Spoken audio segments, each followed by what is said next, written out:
Good morning, good afternoon, good night. Hello, everyone. It's Jessica Payne here. Welcome to Jessica Payne Live. I am your host, Jessica Payne. I'm drinking coffee. It's a beautiful day. How is everybody doing? Oh my gosh, I've already got two rock stars that are here. Brigetti, how you doing? And Robert, how are you? I know that you can speak to this topic. I'm actually really keen to hear what you have to say. Today's topic is a little different. It's more focused on our role as business owners, people who run their own shop, CEOs, founders, entrepreneurs, coaches, maybe you sell a service. We spend a lot of time running a business. And one of the first lessons I learned the hard way was how to start learning to say no and create boundaries. So, hey, Dwayne, how are you? Good to see you. Hope all is well up in Canada. I know you can probably speak to this too. And by all means, I'm going to see if I can get a link, guest link up the old-fashioned way. If any of you are keen to come on camera. Today's topic is all about setting boundaries. And it had to do with, I was doing some thinking over the weekend and having other conversations with friends who have kind of jumped from corporate, we call it down here in the States, corporate America, to their own private practice, and, you know, just sort of commiserating on certain clients and how we deal with setting boundaries and saying no. I feel like this lesson I'm never going to stop learning. So it's like, why don't I make that a topic for discussion? Because I have some lessons I've learned in terms of saying no, setting boundaries, and I'd love to hear what you have to say. So that is what today is about. I thought I would share a few rules that I've established for myself based on lessons learned, and then some tools that I've recently started to use to help me set boundaries. But why don't we start out in the deep end? And here are my thoughts as to why I was slow to say no, and why I think other people, especially when we're starting our businesses, they're really young. We just want business. We just want clients. And raise your hand if within that first year of business, you learned the hard way about what it's like to not say no. My thoughts in terms of why we fail to say no, I think in my own personal is wrapped around this fear. So whether it's fear of a client walking away from your business, a fear of maybe getting a bad reputation as maybe someone who's not, I don't know, flexible. For me, it was a lack of education and experience. Like I was such a young business owner. I didn't go to business school. My field was communications. I didn't want to say no because I didn't know I could, and B, I had this fear wrapped around sort of what I didn't know and what would have I been saying no to. And it wasn't until about maybe the first 8 or 9 months, it was around month nine or 10 of my first year of business that I said yes to my first toxic client. And I learned the hard way. I knew I should have said no to a project. I didn't say no. And what happens? We overextend ourselves. That was my first hard lesson learned in terms of saying no. I'm really curious, you guys, have you experienced this? And when I say no, I mean setting boundaries. I mean, you know, not saying no can have different fallout. You can be burnt out. You can lose time with your family and friends. You can miss out on money. Saying no can mean anything, whatever it means to you in business. I'm really interested to hear what lessons you've learned. I am just going to take a quick second to show all your comments because you guys are already rocking and rolling. I knew that this subject would strike a chord. Robert, hey. Dwayne, hello. Kim, hello. Kim, you're saying you learned the hard way. I'm going to show your comment in just a second. Dwayne, I love it. The color green helps set boundaries. Tell me more about that, because I don't know if you're using your great sense of humor or if you actually have science to back that up. I never know with you. You have that great wit. Karen, yep, I had to learn that lesson. Karen, I'm dying to know. I'm pretty sure we share this. I can totally walk you guys through this example. I'm going to change names and entities to protect the innocent. Kim, but once you start doing it and are secure in it, then it gets easier. I think having the mindset that you don't need to have that fear is crucial. Totally, totally. I think that's where we start, yes. And I think maybe there are only a handful of ways we can realize that fear is not valid. I think for me, it was the lesson learned of saying yes to a toxic client, going through that horrible experience, limping out the other side, and I'm mentally making an agreement with myself, never again. Like that pain of managing that client and that project is not worth this fear that I'd created, and mostly around the unknown. I'd never really said no before. So that was my experience. But you're absolutely right. But once you start doing it and are secure in it, then it gets easier. Robert, you're saying when you're newer in the business realm, it is hard to say no. We want business and are willing to do whatever it takes. That was totally me. Up until like a couple years ago, that was absolutely me. In life, I have a hard time saying no. So you double that with like business and being a young business and being green. Like I'll be the first to admit saying no is tough, but it definitely gets easier. And we can say no different ways. We're not just talking about toxic clients. And when I say toxic clients, I think we can all relate I think another realm where it's difficult to say no is clients who might be friends or family. I'm just going to set that out there, but something tells me you guys know what I'm talking about. It's almost harder to say no to nice people than it is clients who we know are going to be sort of train wrecks. And I say that with love, because I could be a train wreck too, right? Dwayne, science. Set boundaries. So like lawns and stuff. Dwayne was saying the color green. So Dwayne, when you're talking about green and science, I love it. You're like bringing science in. So is it something as simple as like creating a pricing sheet with green borders on it, or maybe a cease and desist letter that has a nice green border? I don't know, but yeah, green does have that positive effect. Maybe there's no shocker that we see green on a lot of sales pages.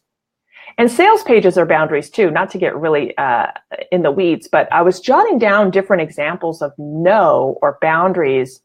And as we talk, I'll read them off. Oh man, Dwayne, you're getting deep and I love it. The heart chakra is green. Absolutely. And I say this a lot and I know you can relate, and I don't think it's too woo-woo, but you can say no from a place of love and kindness. Because here's the thing, Kim, going back to your really awesome comment about fear. One thing I realized, and this was through my own experience and making really bad mistakes, is saying no. So whether it's no, you're not going to take on a freebie, saying no to a client you know is probably not a right fit, or maybe even saying no to a friend or a family member and you're trying to negotiate mentally in your head, saying yes to business, or simply saying no to someone who's not willing to pay your rate. That provides clarity on both sides, if you think about it. This is my rationale. No provides clarity on both sides because it's all about, for me, staying in my power and maintaining my value, because our time and our services have value, right? So as soon as I connected that piece, saying no provides clarity on both sides, that has helped me say no a lot easier. Does that resonate with you guys at all? But yeah, because no is as simple as having a sales page and your price and someone being like, hey, offering a discount, which I think is so rude, but people don't know what they don't know. And saying no provides clarity. Nope, it's $39 a month. They now know that. Now they know, okay, no discount. And quite often these questions are innocent. So no provides clarity. If they want to buy your services, they'll come back and pay the rate. But the fact that you said no, you've now established like your value. Oh my gosh. Don't worry, guys. I'm going to read every comment. You guys are on fire. Should I talk about this topic more? I feel I was realizing I can sometimes go in the weeds talking about authenticity or social media, my two favorite subjects, but we're all business owners. So maybe I start to bring more business best practices into my show. Clearly, this is what you guys want to talk about. Truth, Kim says. Dwayne's saying yes. Dwayne, I love it. Udemy's been on my brain lately. So the fact that you said it, I just recorded a Udemy course, Communication and Color. Dwayne, I'd love to check that out actually, if you wouldn't mind Do you have a link or something we could share? I would actually love to check that out. I love the science of color. I use it a lot on the web design and digital design end. And so I'm a huge fan of color and the meanings of color. Robert, no could also mean not right now. Robert, can you expand on that? I love that. Not right now. And I think it goes back to, I think it was Kim, right? You were saying like, or was it Dwayne about the heart chakra? It's sort of, not right now is a nice way of saying no. You can say no in a nice way. I think there was an entrepreneur article that came out a while back, and it was all about saying no nicely. Not right now is fine, because that's another thing too. We fail to say, even if it's the perfect client in the perfect situation, and we're slammed and we say yes when we should have said no, when we should have just said, can we talk in 30 days? I've just started to do that. That makes me a little nervous, because who wants to say no to a great opportunity? Nobody does. But that's another thing we can sometimes forget about, is saying no in our practice. The collateral damage of not saying no goes well beyond money lost. It's time. If we're working on the weekends, or we're missing out on our kids' important milestones, or if we can't make, if we can't be present in important chapters in our life, that's the fallout too. And that to me is, I don't know, equally important. What do you guys think? Does that resonate? Karen, setting the mindset that you don't have to have that client, and saying no to a bad client even when you need the money. Truth. That's really honest. Thanks, Karen. I absolutely agree. Setting the mindset that you don't have to have that client, and saying no to a bad client even when you need the money. And that's why I said yes to a difficult client in my first year of business. I think a lot of people do that. It doesn't even have to be our first year of business. Like, I know there's going to be, feast or famine. I know there's going to be times down the road where I really have to gut check, why am I saying yes? Why am I saying yes? Which could be the first question. How about we start there, into when is the right time to say no? Maybe the first question we ask is like, do that gut check. Is saying yes to this going to benefit me in any way? Or am I just fixated on the cash? Love it, Kim. I'm totally going to show this. I think it's a great topic that affects every business owner. Cool beans. Then I'm just going to keep bringing it up. And because so many of you guys like it, if any of you guys want to be my guests on future shows where we hammer this out, I will totally give you the floor. I might even pull a Stephen Healy, who's awesome. He actually fills his screen with other people as guests, and he takes himself off. So it's the coolest thing. He gives people the stage. Kim, I'm a former teacher, and we were taught that we have to help all of our students. That was a tough change for me to make as I transitioned out of teaching and into business. I still might feel a little bad saying no, but I have trained my brain into seeing it as an opportunity for a better door to open with a different client. Real quick, Robert, let's just sit on that for a second, Kim. That's a biggie. Talk about a mindset, because your natural inclination is probably to try to help everybody. Maybe it's a little easier when some are paying you and some aren't. That's what's made it easier for me to say no, is going from when I was in corporate America, and again, saying no was difficult for me then. That was totally self-inflicted. I was burnt out mostly because of my own inability to set my own boundaries. I worked through lunch. I would triple book myself for meetings. It was really bad. And then the minute I switched over to running my business, where I was like, are you paying me or not? Actually became a really powerful filter. But yeah, it doesn't stop me from wanting to help people. And that's a tough one. Robert, you're saying I meant no, meaning not right now. If you don't know a lot about the subject or product yet, learn more about it first, then add to your portfolio of services. This is a really good point. I deal with this a lot. My old inclination, because when I worked on the agency side, you always had to be the sharpest tack in the room, the brightest object, speak first. I mean, it was very, very cutthroat in terms of trying to win new business. And I operated the same way when I started my business, and I annoyed the heck out of people really, really quickly. And part of it was wrapped up in I didn't have the discipline to say, not really in my wheelhouse.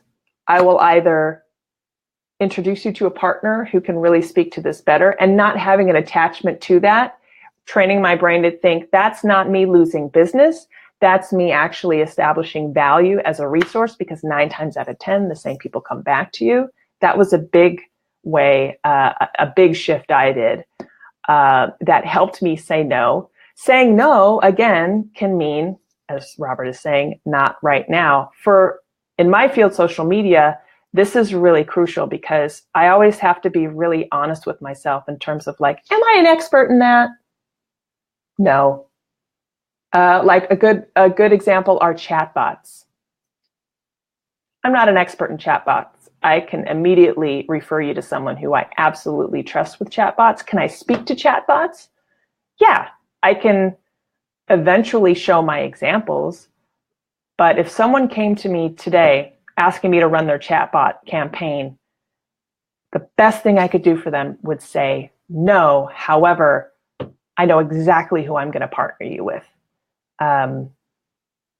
And to Robert's point, not right now. Maybe in a year or two, I might be an expert on chatbots. But yeah, it's that gut check, right? It's not always easy, especially as subject matter that you've been like, a field like social media is constantly evolving.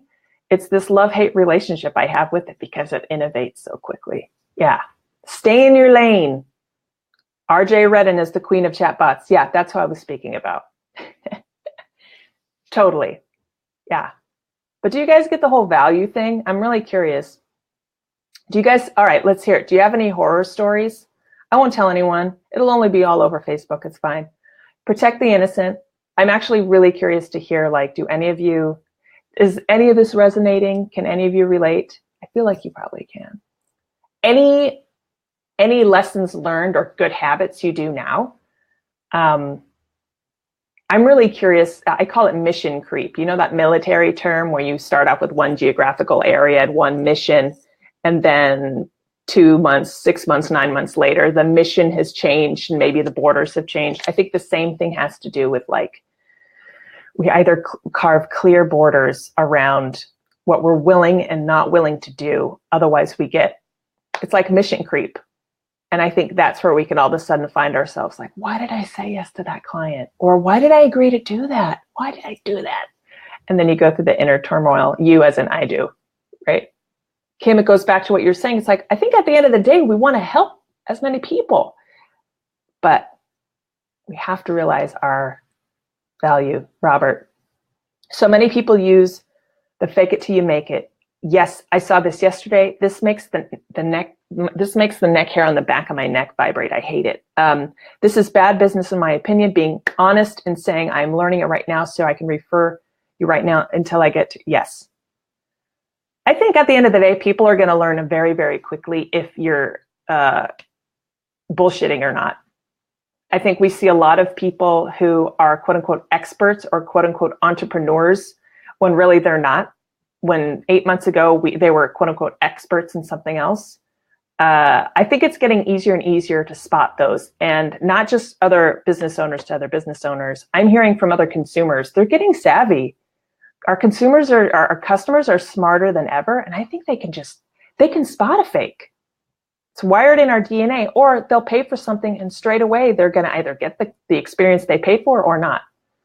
I realize I'm behind a huge text wall, right? Fake it till you make it. I think that's it has its moments. I think or like dress for the job you want is probably better, but it's like, you are not providing any sort of value if you're faking it.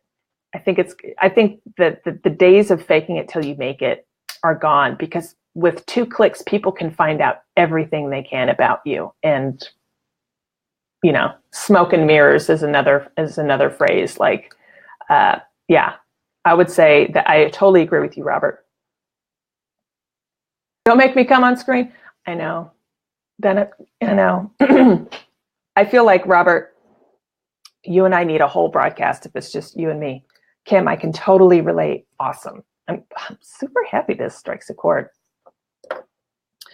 Let me look at my little notes here, y'all. That's being transparent. And I think transparency is like, I think there, am I wrong in thinking there's absolutely a place for open transparency in business when it comes to skill set? Like, what are your thoughts on that?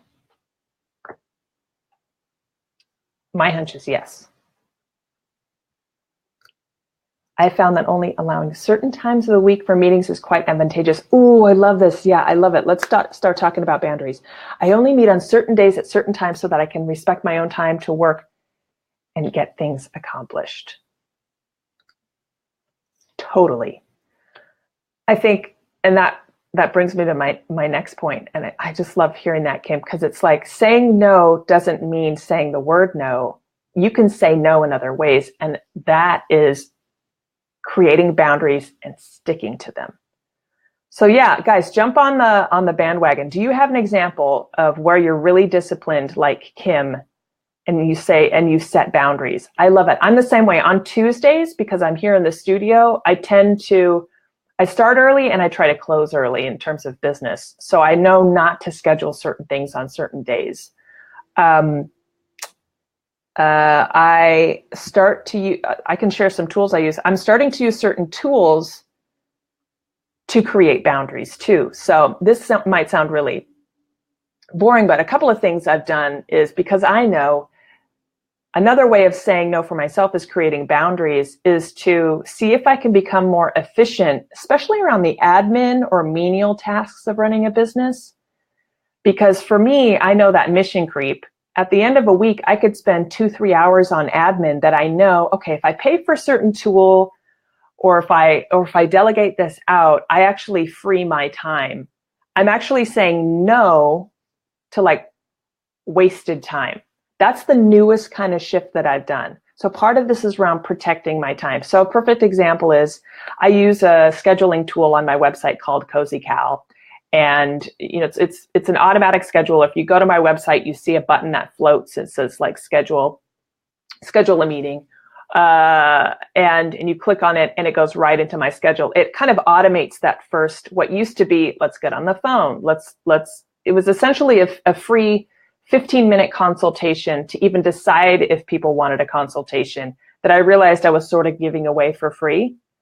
So now I've said no, and I've set a boundary to say my time is way too valuable. I only want people who are serious about working with me to actually get on the phone or get on a Zoom call. And so something as easy as like, I'm going to use a tool like Cozy Cal, and I'll link to it in the comments. It's just a scheduler. It syncs to my calendar. So by the time I hear from someone, they've gone to my calendar, they've booked a time, they've sent me information on what they want to talk about. I know that that person is at least committed to that first conversation, and chances are they do want to work with me, versus I'll no longer waste my time trying to convince people to use social media or to use the website. That's not my role. My role is to execute, not convince. Does that make sense? That's the newest thing I've done to just like, again, I'm saying no to wasting more time in convincing. Have any of you tried anything like that or experienced something like that? RJ, I think that's a great development. Thanks, RJ. The queen of chatbots is here. RJ, you were mentioned earlier. We were trying to set the record for how quickly we could talk about you. But RJ is the queen of chatbots. I think everyone on here knows you and is a fan, which is awesome. We're talking about saying no, setting boundaries. I think I'm going to make this a regular. We could just come here and just vent if you want, guys. Believe you can and see the results. Dwayne, I should just hire you as my personal coach, like development coach. You're such a positive guy. I love it. 100%. Truth. Kim, I love it. Did I miss anybody? Awesome. Dwayne, I'm actually expanding. Yes, I do income tax returns for clients in Canada. So here's a perfect example. If someone came to me and was like, and I get questions all the time. Do you guys get questions all the time from other young businesses? They're like, hey, and Dwayne, this is more of a US thing, probably similar up there in Canada. They're like, should I be an LLC or an S Corp? Or how do you file your taxes? Here's another example of where you should say no. And Robert, to your point, own what you know and what you don't know. And Kim, like, my first reaction is, oh, I want to give him my advice because this helped me. But then it's like, do I want a 30-minute conversation about taxes, which is probably best done by someone like Dwayne or a CPA? Part of it is just giving out advice. What are you willing and willing not to give out? Not that you're protecting what you know, but it's more like, again, how do you want to spend your time? And saying, you know what, I'm not a tax professional. Here's what I've done, but you definitely want to talk to a tax professional. I had the same conversation this weekend. Someone was asking me what they should, how they should file their business. And it's like, again, I want to add clarity on both sides. I want to protect them, and I don't want to give out bad advice. So that's another thing. I wonder, do people come to you for business advice? It's like, I always have to remember, this is my experience. You know, CYA, if you know what that means. I ramble because I'm excited you're all here. Robert, isn't it amazing how using the word no is different depending on your position in business? As an owner or servicer, we get to say no for a variety of reasons to not take on the business. On the other hand, as a salesperson, they're taught no means you haven't sold me yet. Very true. Very, very true. And then from a customer's perspective, they might interpret no as something else.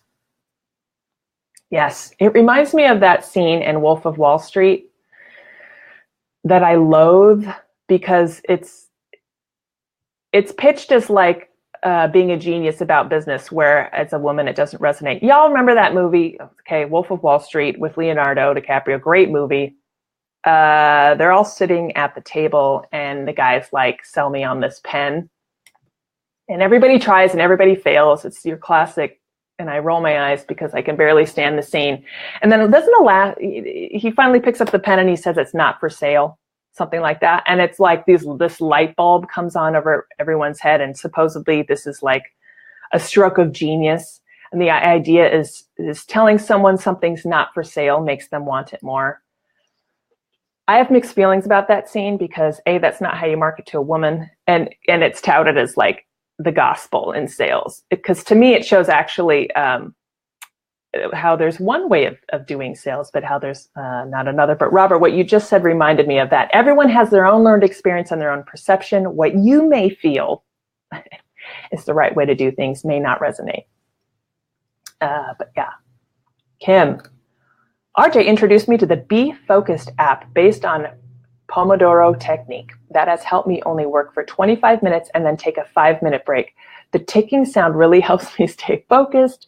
My husband, however, can't stand it. Kim, but I bet your husband likes when you have more free time. That is awesome. The Pomodoro technique. RJ, awesome. Yeah, it's all about, I think one of the biggest things that we need to set boundaries on is actually our time, isn't it? And getting more and more efficient. Yeah. I think one of the biggest mistakes I made early on, again, because I just wanted business, I just wanted to help people, was I was giving away freebies. How many of you guys can relate to this? And I think freebies are okay every now and then, but I think obviously the priority goes to paid business, quality paid business. But there is still value, I think, in freebies. One thing I jotted down was, because I think some rules and tools, bringing it back to the focus here, is how can we evolve that? So instead of giving freebies, my advice would be, and this is my own lesson learned, is it should be at least a trade or a barter. And this has actually helped me. For example, and look at the stuff that you hate doing. Hate's a strong word. Look at the stuff that you dislike doing, or the stuff that you feel someone else could do, and think about what someone doing that for you, maybe what they can offer. Here's a perfect example. I write a lot. I write all day long for social media for clients. I don't like to proof. I don't like to sit and look for typos. I don't like grammar. I like to create. I hate it. I hate proofing documents. So I recently found someone who was willing to proof some documents and I traded her. She now has access to pieces of my course. All it took was a call out to one of the groups I belong to here on Facebook. I just asked. Here's one of the great secrets about Facebook and social media. If there's something that you should have someone else do, because again, part of saying no is setting boundaries, and part of boundary setting is knowing when to delegate something else, or knowing that you're better doing something else in that hour or 2 hours a week. And if there's someone out there who can actually trade you something of value, that is a win-win. I found someone who she's a copywriter, she loves proofing. She had an interest in some of my course. So we had a conversation. There was something I had of value. There was something she had of value. And boom, now she's working with me. And I can't tell you, like, the fact that I don't have to proof anymore is amazing. But I know that I didn't give that away for free. And so that's an example. So instead of freebies, my advice would be, why don't you find opportunities to trade? Do any of you guys trade or barter? Curious. And Facebook groups, because I know the first question I'm going to get is like, where's a good place to find people to trade with? Go to Facebook, different Facebook groups, because that's where you'll find kindred spirits, right? Gail, I get an adrenaline rush from saying no. I love it. She's like, no. I love knowing that I've opened it up an opportunity to say yes to something amazing. Yes, absolutely. That is such a beautiful way to translate it. Feels good to say no, doesn't it? Because you're basically sitting in your power. You're providing clarity, right? And it's probably that experience, the more you've said it, right, Gail? There's no more fear wrapped around it, right? Saying no can actually feel good, can feel great. I don't have those conversations anymore. They get 10 minutes to explain what their problem is, and then I refer them to someone who can help and has the time to be intentional about helping them. Absolutely. I'm assuming you're talking about the consultation calls. Yes, absolutely. If you provide a service, your first initial consultations should run no more than a first 15 minutes by the time you get them on the phone. Yeah. I haven't always been really good at this, because if a conversation's going well, it's going well. You don't want to get off the phone. But it's getting easier, I have to say. And people will respect your time. I think a lot of it is like, people don't know what they're asking is probably kind of rude. These are like friends who are like, hey, can you check out my website? Or, hey, can I pick your brain is a phrase I run from. If it's someone I really care about or I'm personally invested in, then I'll be like, yeah, sure, let's chat.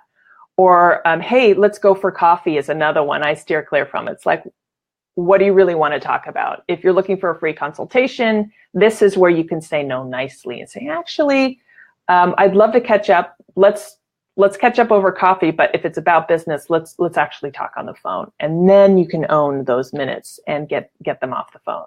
Yeah.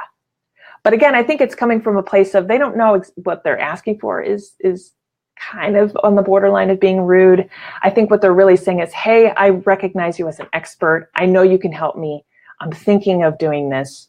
They're just in the very early stages. But that's where we have to say no in terms of, are we there to convince them, or are we there to provide a service? Indeed, he does. Kim, I think you're talking about Robert. I only trade with people I feel we both benefit from the relationship. Yes. I've done some bad trades before. I think the easiest way is to just experiment. So for me, so some examples of what I've traded before that have been really helpful are, and I think just the small trades, or if it's a big trade, like make sure it's even on both ends and then everyone's happy. Like for me, I've created a few social media graphics for people. And then at the end, on the other end, they've looked at an ad, or maybe they have advertising experience and they'll just proof some ad copy. It's always around proofing for me, because I know I hate it. So yeah, little teeny trades. It's a great way too to just meet other people and learn about businesses. I think a really common trade I see a lot is, hey, will you look at my homepage and I'll look at yours and just feed back to me what you see. I think that's a perfect example of a trade that makes sense, because you need feedback anyway. Nope, no fear. It's amazeballs. I should just record your voice saying no, Gail, and I'll be like, no. Just hit a button, like the easy button. Own the no. RJ, I feel like that's the hashtag of the show. You own it. You own it, though. I love it. Own the no. It's true. We have to own the yes. Own the no. Freudian slip. Because no, no is yes in disguise. If you really want to stretch it. Because by saying no, we're saying yes. Dwayne, I need to work on that first call. Dwayne, let's totally work on that together. I'm a huge fan of the buddy system. Yeah, this is like the latest thing I've done is that first initial call. In a way, it's almost like we all know where we probably spend too much time doing something. So if you want like homework or something to think about, here's what I do. Like on the weekend, typically after like my 4th cup of coffee at my cafe, I'll bring my little notebook. I say I'm not working, but I can't not. But I'll go to my cafe, I'll grab my pen and notebook, and I'll just kind of list down whatever comes to my mind. And this is what happened last weekend. I wrote down a couple of bullets of like, okay, where am I spending probably too much time doing stuff? Because I'm actually an efficiency nerd, probably because I totally own the fact that I used to have a really hard problem saying no. So Dwayne, that's where this one first came up for me. I was like, I spend way too much time on that first call. How can that be a better experience on both ends? And I looked at it more from a time standpoint than a making a sales standpoint. I think that'll resonate with you, Dwayne, because you're a mindful dude. And yeah, so it's like, yeah, just think about that first conversation, what happens, how much time you spend, and ways you can kind of, it's just pruning. RJ, is there something with pruning we can copyright? Gail, definitely takes practice and patience with yourself.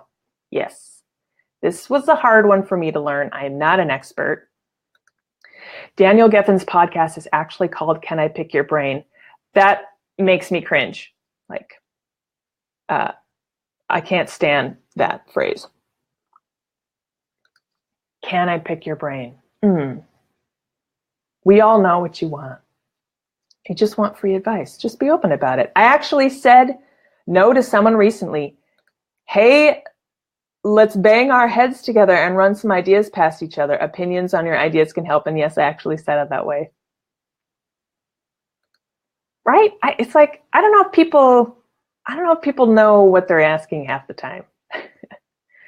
Wow, you want me to do that for free? It's almost like I start to look at it from a place of, I always look at it from a place of they know not what they ask, and come from a place of love and caring. And I almost like giggle when I see these requests come. It's like, they're so not aware.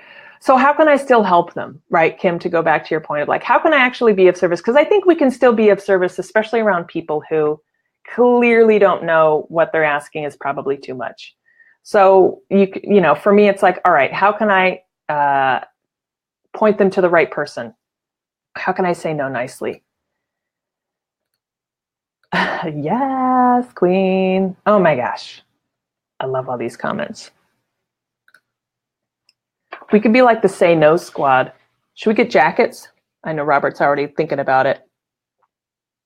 I actually wrote notes, you guys. This is not like, this is me. This is my actual little fancy notebook. I'm old school, legal pad. There's a good random question. Are you old school with something you do for your business? Like with all the technology, do you still insist on doing something old school? For me, I like a good printout.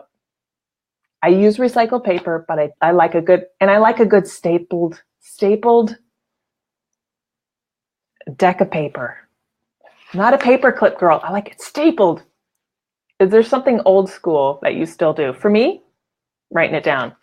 I can't talk about my penmanship. It's horrible. In a way, it's shorthand. But I like a good, small, little legal pad like this. Is there something old school you do? Let's hear it. No jackets, mugs, okay to say no. That's a whole other conversation, but I like it. Mugs. Hello, Vistaprint. I've been thinking of it. I've been trying to come up with an excuse just to like You know, when you go on Vistaprint and you print out cards or whatever, and then they suggest all the other entities, like you can have a t-shirt or a pen. I'm like, oh, I would just love to fall down the rabbit hole. Just like create a slew of like branded stuff. Maybe I could put this up on Vistaprint and I created some mugs. Someone asked if I do tax returns, and then I gave them my price. His response was, I will do a draft myself. Yeah, and then, you know, when he gets audited, he'll realize that wasn't the way to go. That's another thing too. It's sort of like when we say no, we just have to say no and walk away. Even if we know that, like, I'm sure that's not going to turn into a pleasant experience for that guy. And I think part of that just comes with experience. I've had meetings, Dwayne, where I've talked to people, and I think one of the biggest things is people think they can do social media by themselves. Anyone can do social media, but if you want to do it at an expert level and you don't have experience like in any field, you're just kidding yourself. So I've had people say, you know, they're very serious. I think we all have. They get on a call, you give them your price, and then you can tell straight away whether they're serious or not. And then some people are like, okay, I think I'll try that on my own, which is probably their way of saying they don't have money, which I get it. They can answer it whatever way they want. And then you just see like they don't move forward with whatever. I love to write things down. I hate organizing the paper. I could see, yeah. You're like, I love writing things down, but I hate paper. I have a friend who loves organizing. She's got like the little thin, like she's got like the color coordinated. It's art. It really is. I could never be that organized. I love to write things down too. Isn't there a study, Dwayne? Why do I think that you're going to know this? Or maybe Robert, isn't there a study? I think that it's about the act of writing something down actually triggers something in the brain for us to actually remember. And I can't remember I can't remember where I learned, but total tangent. Students today are taking notes on laptops and they're not retaining the information because it requires way more brain power to type than it used to just take handwritten notes, because you listen more when you're taking a handwritten note, because I think how you translate that information to your hand, it creates the memory in your brain versus typing. And they're actually seeing a difference in retention with students. Isn't that fascinating? So writing down notes can actually do more for your brain than typing it. Isn't that amazing? I wrote down notes in college. Laptops were barely a thing then.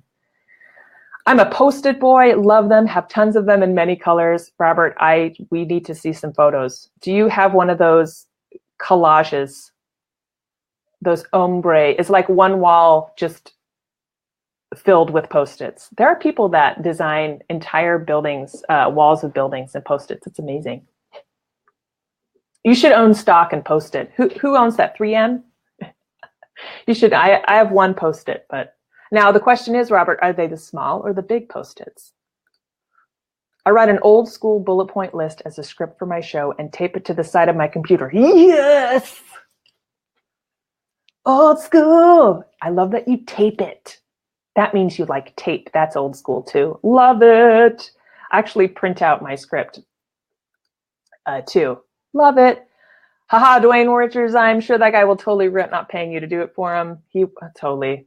You guys have the IRS up there in Canada? What's it called? Basically the people you never want to hear from. I want to get branded stuff for my show, Com Cafe, Colorful Conversations.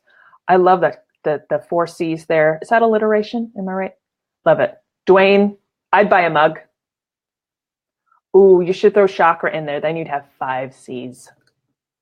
The floor and couch are covered with paper right now. Awesome. That's like an art installation. Pen to paper science. Yes, I knew you'd confirm that. I love Post-it notes. Robert, you hit it. You hit a chord here. People are loving it. I love Post-it notes. I just hate that it's not in one place. Google Drive. I know. That's the thing now. Let's talk about that a little bit. If you guys are still with me, which I love the fact you are. Efficiency. I think efficiency is our biggest. Efficiency, pruning, discernment. That's like my jam this year. And probably because with taxes every year, you pay attention to maybe some expenses you should get rid of where you can tighten the screws. On the efficiency side, I'm trying to do the same thing to match that. Where am I kind of wasting time? Where should I delegate? I think delegating is a huge deal.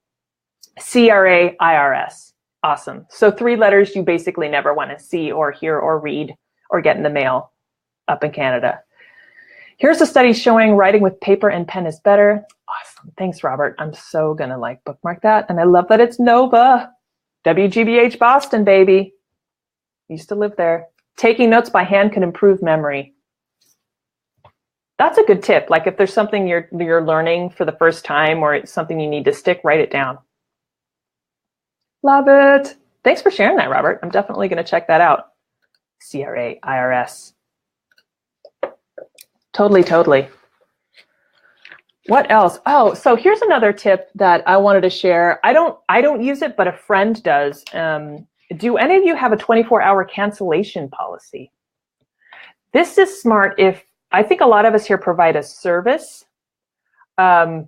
This might be a good one for people maybe in the hospitality or health and wellness. If you get a lot of cancellations for something that you provide, this is a good example of saying no. I don't typically do this because I don't need to physically go somewhere and sell something or set something up. But this is a conversation I had over the weekend. If you get, and this goes back to those clients, those toxic clients, because I think toxic clients are those who won't commit. And our way of saying no is basically getting rid of them. But here's a good example of a simple border or boundary that you can set up if you need to start saying no. Because at the end of the day, if you have a client that cancels or you find that you have enough cancellations in 1 month that it's an inconvenience, I see that as time lost. And sometimes, I guess, depending on what you're doing, that could be money lost. Like if you have to rent a space, let's say you rent a space and someone cancels, I'd be irate. Luckily, I don't have to do that because a lot of my work is virtual, but a 24-hour cancellation policy, just like hotels, if you have to cancel last minute, or like I get one thing I do every month, it's a treat. I give myself self-care is I get a massage and they have a 24 cancellation policy. I have to pay half. I've only canceled once because I showed up and I had a fever and I was literally in the parking lot going, this is not a good idea. I canceled about 20 minutes before the appointment and I was like, totally makes sense. I knew I should have canceled a couple days ago. I didn't. 24 cancellation policy is a good way of saying no before you have to. I don't use it, but I know that that's something as simple as you could communicate right on the homepage of your website or even in your booking policy. I thought that was brilliant.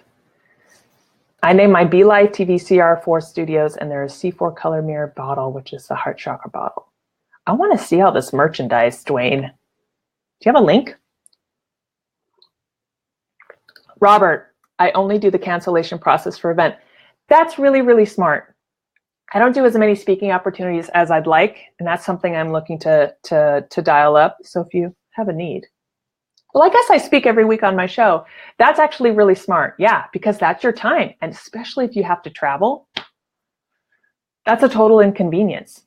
Another way, so the reverse of a 24 cancellation policy is, how many of you guys consult? So I know a lot of us offer a variety of services. So mine are, I do coaching, one-on-one coaching, a couple calls a month. Every month you pay an installment. You keep me on board.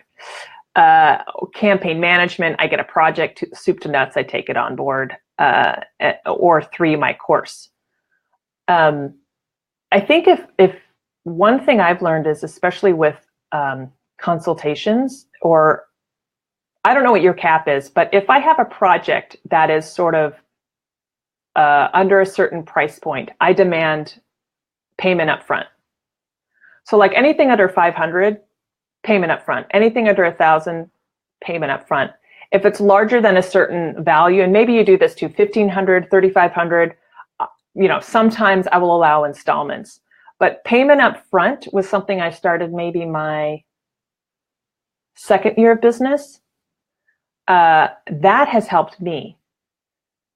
Because I think like anything, I think at the end of the day, we're all just looking to take on people that are committed.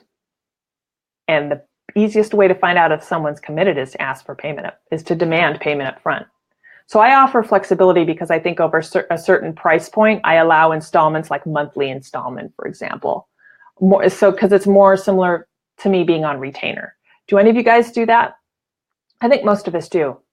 For some of it, it's a no-brainer. Like for one-on-one consulting for a certain price point, demand it up front. And then they'll renew on the monthly. Or you tell me, I'm curious. But that's one way I've been able to create boundaries. Not that people weren't paying, but it allowed me to basically eliminate people who weren't exactly serious to get started.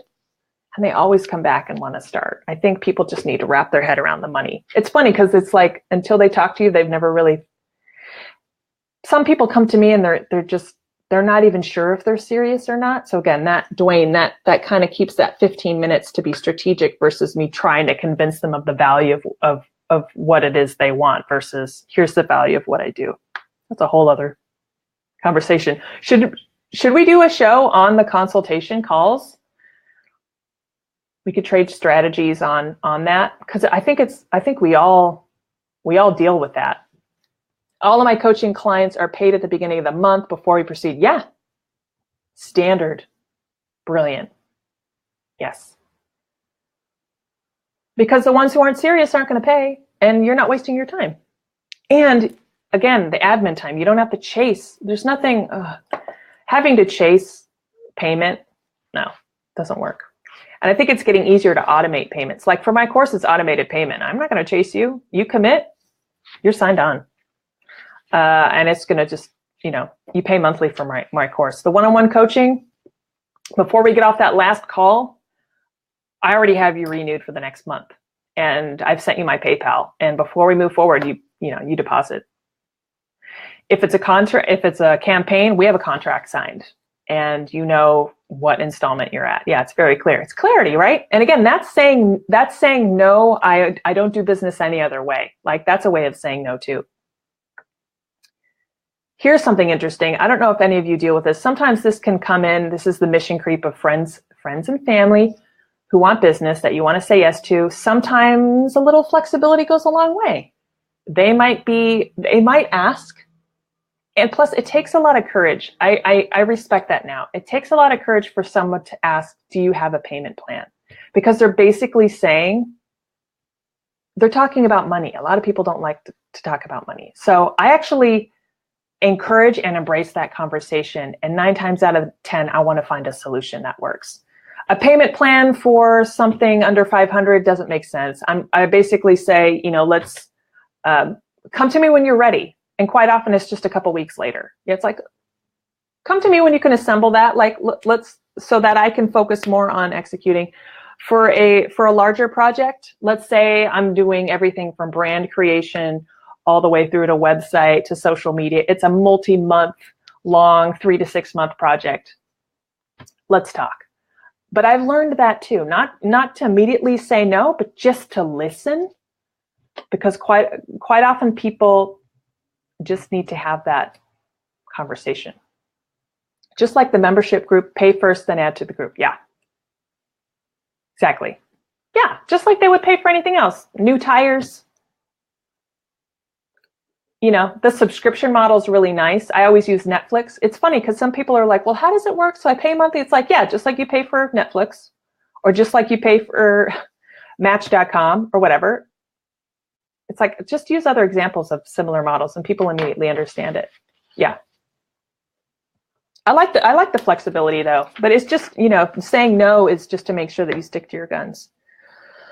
What else?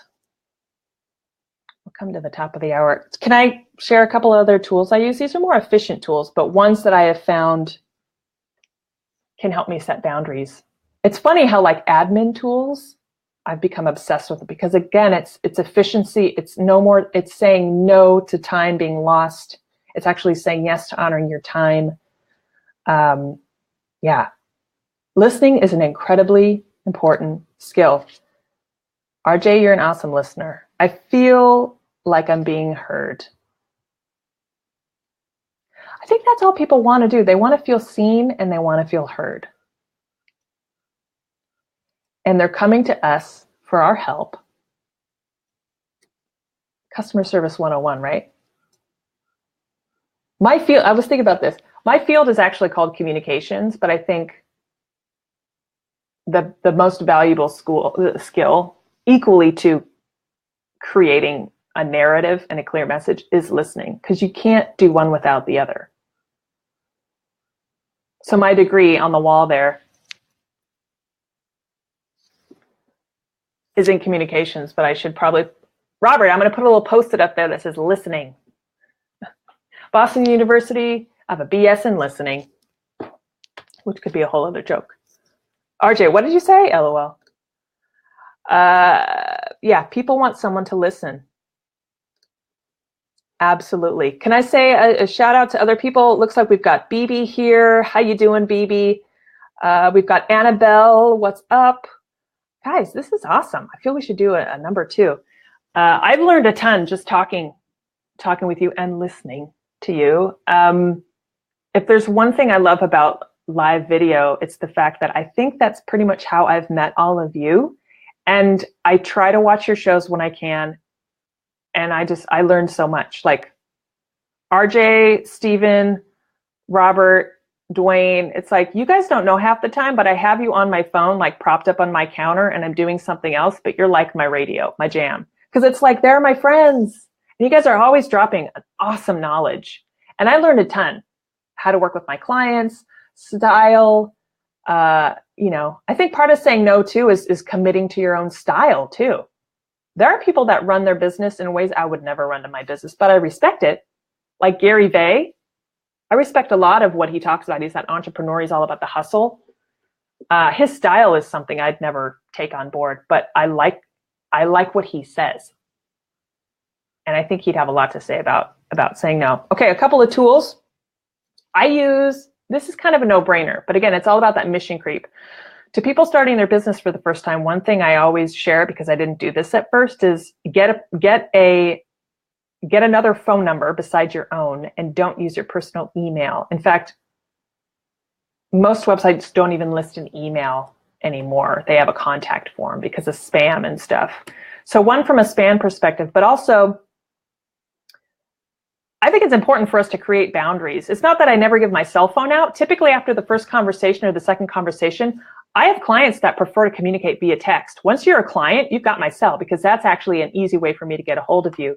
But if you're a client that tends to require more hand-holding, or maybe you just, we all have those clients that kind of, there's a line in terms of what they've paid to receive and what they expect, and you just have to be nice and diplomatic. Having voicemail is powerful. Not picking up the phone with unidentified callers. If you're on a phone call, don't switch over.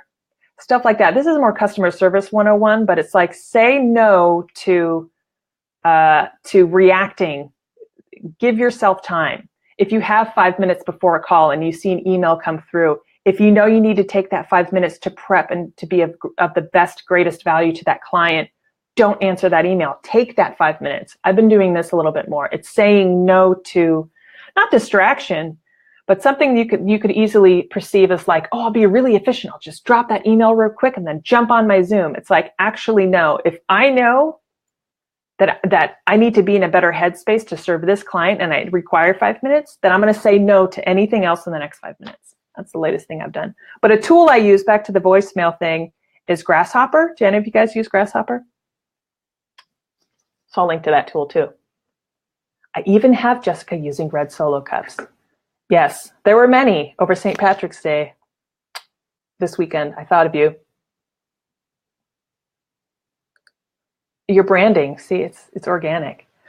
Oh my gosh, you guys, we're at the top of the hour. I honor your time and I value your time. I think this was I feel like, tell me if I'm wrong, that this was a good topic maybe we should bring up again. Again, I kind of overlooked the whole kind of business best practices as a subject. I learned by example, so I'm always going to bring examples. I'm happy to be transparent as heck. I've made plenty of mistakes, and part of this could just be cathartic, where I just vent. But it sounds like this could be something we could revisit again. So if you guys liked this topic, let me know. If any of you ever want to be a guest on future shows where we talk about this topic, Robert, I know you're already a yes. I will absolutely give you the floor. I will set up. We can make this the next show. You can come on. We can talk about whatever you want to talk about, because what I admire from each and every one of you is the way you run your business. Each and every one of you has a very distinct, honorable, all of you have integrity and really amazing best practice. I study every single one of you guys, just so you know, not in a creepy way, but I'm a fan of how you all run your practices. I'm constantly taking notes. Dwayne, awesome show, talk show format, so you can bring in guests. Absolutely. I just thought I'd go solo today, but I will definitely set that up. Dwayne, I'm just going to assume you're a yes. I will definitely set that up next time, and we can talk about this, and we can share any other insights you'd like to, because I know you guys all have your great style. How does that sound? Does that sound good? I was going to show you a couple other things. I'm going to wait till next week. Guys, stalker alert, Jessica's watching. I'm always watching. Insert creepy Bitmoji image. Guys, thanks a million. I promised to link to, I mentioned Cozy Cal, I mentioned Grasshopper. Robert, thanks so much for linking to that study. I'm so going to read it right now. If you guys think of any articles or anything else touching on what we've done, I think I'm going to try to find that entrepreneur article too about saying no nicely. But cool. Keep saying no. Keep saying yes. Guys, awesome. Thanks so much for watching. I will be back next week. If you are watching me and you got through this whole episode, thank you, thank you. On the replay, thank you for that. If you have any questions about or comments you want to make about saying no, let me know and I'll get back to them in the comments. Otherwise, you'll see me next week, every Tuesday, 8 a.m. Pacific, right here on Facebook and then on YouTube. All right, you guys, have a great week. Keep saying no. Bye, guys. I have all the color bots available. I'm going to leave it with that, Dwayne. Send me a link. I want to check this out. Awesome. All right, you guys, and my final PSA, don't live stream and drive. Please don't, because it happens.